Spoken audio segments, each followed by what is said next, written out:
오늘은 나훔서 2장의 말씀을 보도록 하겠습니다. 이 2장의 내용은 그 당시에 패권국이었던 아수르에 대한 심판의 경고의 메시지인데요. 하나님께서 이 사건이 일어나기 이미 100년 전에 요나 선지자를 통해서 아수르 니누의 회개를 촉구했습니다. 그때 그들은 하나님의 말씀을 받고 왕부터 이 일반 백성들까지 모두 그들이 베옷을 입고 하나님 앞에 죄를 뿌리고 통회하고 자복하는 그 회개의 역사가 있었습니다. 그래서 하나님께서 그 심판을 중지하셨고 연기하셨습니다. 그러나 시간이 100년이라는 세월이 지난 이후에 그들은 다시 원점으로 돌아간 것입니다. 우리의 모습과도 비슷합니다. 우리가 하나님 앞에 죄를 회개하고 또 하나님 앞에 자복하고 새로운 모습으로 살아간다고 결단했지만 시간이 지나면서 또 무뎌지고 잊혀지고 다시 옛날의 모습으로 돌아간다면 오늘 이 니누의 상황과 똑같다 그렇게 생각이 됩니다. 하나님께서 다시 이 나훔 선지자를 통해서요 경고하십니다. 그들이 다시 회개하고 돌아오길 원하시는 겁니다. 그러나 그들이 돌아오지 않는다면 하나님께서 세상의 주관자로서 이 니누의 아수르를 심판하시겠다는 경고의 메시지입니다. 오늘도 이 말씀을 통해서 세상의 주관자는 하나님이시며 우리는 그 하나님 앞에 두렵고 떨림으로 사는 것이 은혜요 복임을 깨달을 수 있기를 주님의 이름으로 축복합니다.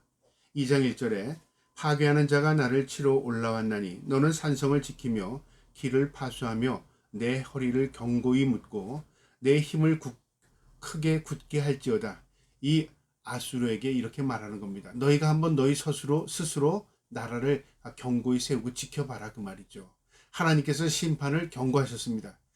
우리는 무기가 있어서 우리는 국방이 든든해서 우리 성이 견고해서 우리는 무너지지 않아. 우리는 심판 어떤 적도 우리를 침범할 수 없어. 그렇게 너희가 자부할지 모르지만 하나님께서는 그들의 죄악으로 인하여 심판을 경고하시는 겁니다. 너희가 한번 너희 스스로 지켜봐라 그 말이죠. 너희가 돌아오면 하나님께서 용서하시지만 너희가 회개하지 않으면 내가 너희보다 더 막강한 나라를 통해서 너희를 멸망시키겠다는 경고입니다. 그 당시 아수르는요 패권국으로서 어떤 나라도 침범한다는 걸 상상하지 못했습니다. 그러나 이 아수르가 멸망을 당한 나라는 바로 바벨론이라는 나라, 이 바벨론이라는 나라가 다시 태동하고 있었습니다. 그 시기에 하나님 경고하신 겁니다. 2절에요. 여호와께서 야곱의 영광을 회복하시되 이스라엘의 영광 같게 하시나니 이는 약탈자들이 약탈하였고 또 그들이 포도나무 가지를 없이 하였습니다. 너희가 이스라엘 하나님의 백성들을 짓밟았고 그들의 영광을 너희가 가로채고 그들을 너희가 노예로 끌고 갔지만 하나님께서 너희가 괴롭혔던 그 하나님의 백성들을 회복시킬 것이고 그 영광을 다시 돌려주겠다는 겁니다. 그러니까 이건 무엇에 대한 경고냐면요. 너희가 힘으로 이스라엘을 공격했지만 내가 오히려 너희를 더 큰 힘 있는 나라를 통해서 너희를 짓밟겠다 하는 경고입니다. 3절에요. 그의 용사들이 방패는 붉고 그의 무사들의 옷도 붉으며 그의 항우를 벌리는 날이 병거의 쇠가 번쩍이고 노송나무 창이 요동하도다. 그들은 누구냐면 바로 바벨론 군대입니다. 그들은 용사라 그 말이죠. 이 당시 아수르가 바벨론에 대한 의식이 좀 부족했던 것 같습니다. 자신들이 더 막강하다고 생각했죠. 그런데 하나님께서는요 오히려 그들을 뭐라고 말하냐 방패는 붉다. 그들은 위험 있고 그들은 전쟁에 능한 용사들이다. 그런 표현입니다. 옷도 붉고 강하다 그 말이죠. 그들의 무기는 또 강하다. 그러니까 군사력도 강하고 무기도 강하고 그리고 그들은 또 훈련도 잘 된 군대다 그 말이죠. 그들이 너희를 짓밟을 것이다 그 말입니다. 4절에 그 병거는 미친 듯이 거리를 달리며 대로에서 이리저리 빨리 달리니 그 모양이 횃불 같고 빠르기가 번개같도다. 그들은 일사불란하게 전쟁에 들어가게 되면 그들은 적들을 초토화시킬 것이다 그 말이죠. 그러니까 너희가 지금은 패권국으로서 겁나는 게 없고 다른 나라를 우습게 여기지만 하나님께서 너희의 죄악을 심판하기 위해서 다른 큰 나라를 세워서 너희를 심판할 것이다 그 말입니다. 그 나라가 바로 바벨론이었습니다. 5절에요. 그가 그의 존귀한 자들을 생각하니 그들이 엎드러질 듯이 달려서 급히 성에 이르러 막을 것을 준비하도다. 이 존귀한 자는 왕 귀족들을 지키기 위해서 군사들이 성으로 들어가서 성을 견고히 막고 그 다음에 무전쟁을 준비한다 그 말이죠. 그러니까 그들이 할 수 있는 방법은 다 해본다 그 말이죠. 그러나 그것이 무용지물이고 소용없게 될 것이다 그 말입니다. 6절에 강들이 수문이 열리고 왕궁이 소멸되며, 강들의 수문이 열리고 왕궁이 소멸된다는 건 무슨 말입니까? 성이 무너진다 그 말입니다. 너희가 아무리 지키고 너희가 아무리 견고하게 그 성을 막을지라도 하나님이 무너뜨리시겠다 그 말입니다. 7절에 정한 대로 왕후가 벌거벗은 몸으로 끌려가니 그 모든 시녀들이 가슴을 치며 비둘기같이 슬피 우는도다.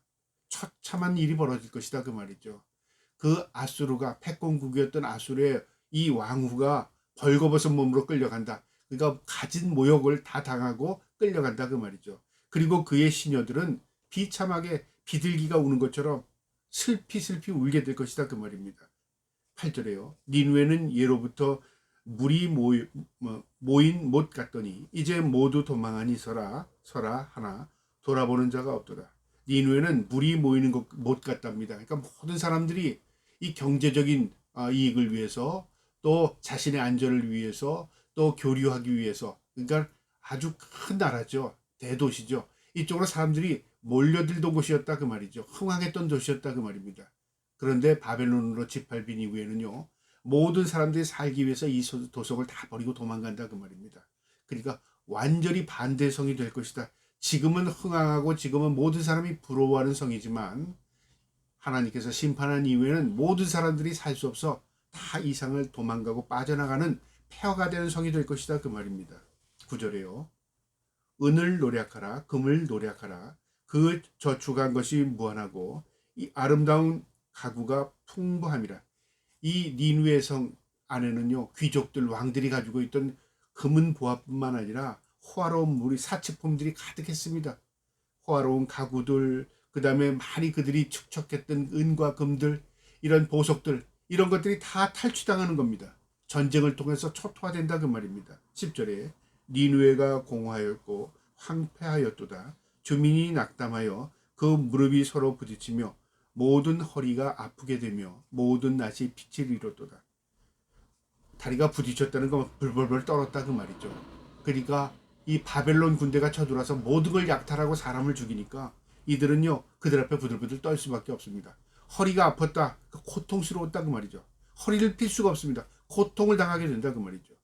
낫의 빛을 잃었다. 그러니까 얼굴이 흑빛으로 변한 거죠. 절망했다 그 말입니다. 그들은 그런 생각을 하지도 않았습니다. 그들은 영광이 영원할 줄 알았습니다. 우리도 간혹가다 그런 생각을 하죠. 내가 지금 누리는 영광이 영원할 것 같고, 오늘보다 내일이 더 나을 것 같고, 내일보다 모레가 더 나을 것 같은 희망을 가지고 살아가는 사람들이 의외로 많이 있습니다. 그랬으면 얼마나 좋겠습니까? 그런데 이 땅은 영원한 것이 없습니다. 이 땅의 모든 것들이 하나님이 주어주시는 것입니다. 우리가 누리는 생명도 우리의 것이 아니라 하나님의 것입니다. 하나님께서 지금이라도 우리의 생명을 부르시면요, 우리는 이 장막 껍데기를 벗어버리고 하나님 앞에 설 수밖에 없는 것입니다. 이 세상의 모든 것은 주인이 하나님이십니다. 그것을 이런 비참한 전쟁을 통해서 깨닫게 되는 겁니다. 오늘날 이 영광들이 우리가 영원히 누릴 것 같지만요, 순식간에 이 영광이 잿빛으로 변할 수도 있는 것입니다. 그것을 우리가 기억하고 살아야 합니다. 11절에요. 이제 사자의 굴이 어디 있느냐? 젊은 사자가 먹을 것이 어디 있느냐? 무엇으로 표현했냐면 아수르가 사자 같은 이 동물의 왕국에요, 왕 같은 존재였다 그 말이죠. 니누에는 그 사자굴 같은 이 영광스러운 굴이었다 그 말이죠. 그런데 이 술이 무너지고 사자가 죽게 된다 그 말입니다. 젊은 사자가 먹을 것이 어디 있느냐? 전에는 수사자 암사자가 그 새끼 사자와 함께 거기서 다니되 그것들을 두렵게 할 자가 없었으며, 이 아수르의 수도 니누에는 견고한 성이었을 뿐 아니라요, 모든 사람이 가고 싶었고 부러워했던 성이었습니다. 그런데 전쟁으로 인하여 초토화된 이후에는요, 버려진 성이 됐고 짓밟히는 성이 됐고 사람이 살 수 없는 성이 된 것입니다. 하나님의 심판이죠. 12절에요. 수사자가 그 새끼를 위하여 먹이를 충분히 찢고 그 암사자들을 위하여 움편 사냥한 것으로 그 굴을 채웠고 찢은 것으로 그 구멍을 채웠도다. 풍성했다 그 말이죠. 먹을 것이 풍성했던 이 니누에가 이제는 고갈되어서 이제 사람이 살 수 없는 성이 되었다 그 말이죠. 왜 그렇습니까? 하나님의 말씀을 거역했습니다. 하나님을 무시했습니다. 하나님의 백성을 괴롭혔습니다. 그리고 그들이 그 힘이 영원할 줄 알고 착각했다는 거죠. 하나님이 그것을 심판하십니다. 마지막 13절입니다. 만군의 여호와의 말씀이 내가 내 대적이 되어 내 병거들을 불살라 연기가 되게 하고. 누가 아수르의 대적이 된다고요? 하나님께서 그들의 죄악을 묵과하지 아니하시고 그들의 대적이 되어서 그를 심판하시겠다는 겁니다. 내 젊은 사자들이 칼로 멸할 것이며 내가 또 내 노력한 것을 땅에서 끊으리니 내 파견자의 목소리가 다시는 들리지 아니하리라 하였느니라. 다시는 이 땅이 사람의 소리가 들리지 않을 것이다. 다시는 이 땅이 노래하고 춤추고 흥얼거리는 그 향락의 도시가 되지 못하도록 내가 이 땅을 망하게 할 것이다, 그 말이죠. 결국 이 말은요, 그들이 회개하고 돌이켰다면 다시 하나님께서 그들을 용서했을 것입니다. 그런데 그들은요, 하나님의 말씀을 무시했습니다. 받아들이지 않았습니다. 결국 하나님의 말씀대로요, 그대로 이루어졌습니다. 이 사건은 BC 612년에 하나님께서 멸망을 예언한 내용이었는데요. 그 내용대로 그대로 이루어졌습니다. 하나님의 말씀은 1.1획도 땅에 떨어짐 없이 반드시 성취되고요.